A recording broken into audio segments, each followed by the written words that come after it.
Donc on s'est infiltré en discrétion, de nuit, au milieu des bâtiments, qui était plutôt une zone hostile, avec une population qui ne nous était pas très favorable. Et on s'est approché du bâtiment avec la plus grande discrétion, un peu comme des chasseurs. Et là, tous mes hommes qui sont par définition des espèces de guerriers, faut imaginer des espèces d'athlètes qui n'ont pas un pet de graisse et qui sont équipés comme des porte-avions, qui deviennent tout d'un coup des espèces de petites souris qui rentrent dans la maison en toute discrétion, sans un bruit.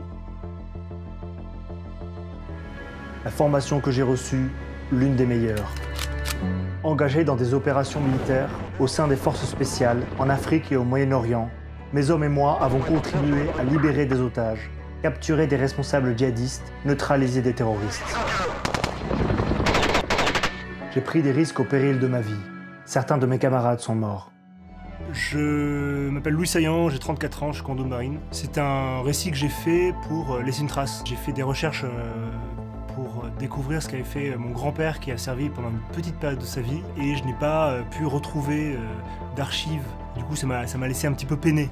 Donc ma femme, en voyant ma peine, m'a invité à mettre sur papier ce que j'avais fait pour qu'il reste une trace le jour où je passerai à trépas. Moi j'ai travaillé avec des gens qui étaient des champions olympiques, des agriculteurs, des polytechniciens et des manœuvres de bâtiments. Vous prenez tout ça, vous mélangez et vous en faites des commandos marines. Ça vous fait un espèce de mélange détonnant tout à fait incroyable. J'ai trouvé une fraternité d'armes tout à fait particulière. J'ai trouvé une ambiance de travail hors norme, avec des gens qui sont hors catégorie. En fait, le stage commando, c'est pas une épreuve strictement physique. C'est pas de simples barèmes qu'il faut remplir. En fait, c'est un combat. C'est un combat permanent contre soi-même.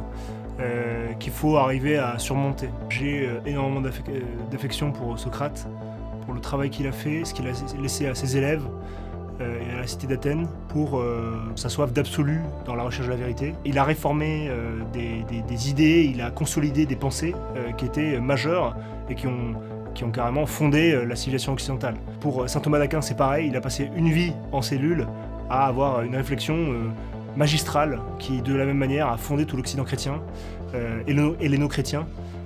Et enfin, Dostoïevski et Solzhenitsyn sont des gens que j'aime beaucoup, puisque c'est des gens qui ont vu l'horreur, ce qui leur donne un rapport à la réalité qui est un peu différent, je trouve. Ça fait aussi partie de mon combat, c'est d'amener un petit peu de réalité dans le discours de la méthode.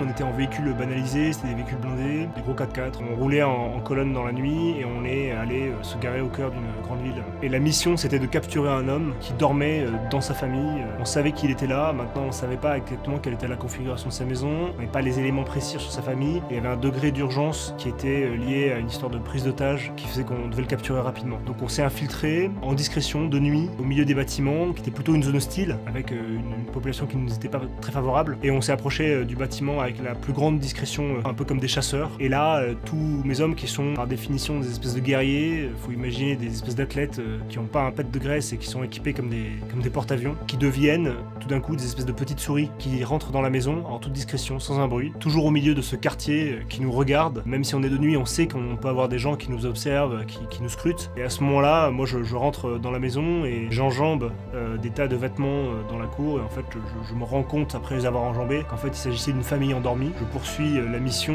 on récupère notre bonhomme, je vérifie que ce soit bien lui.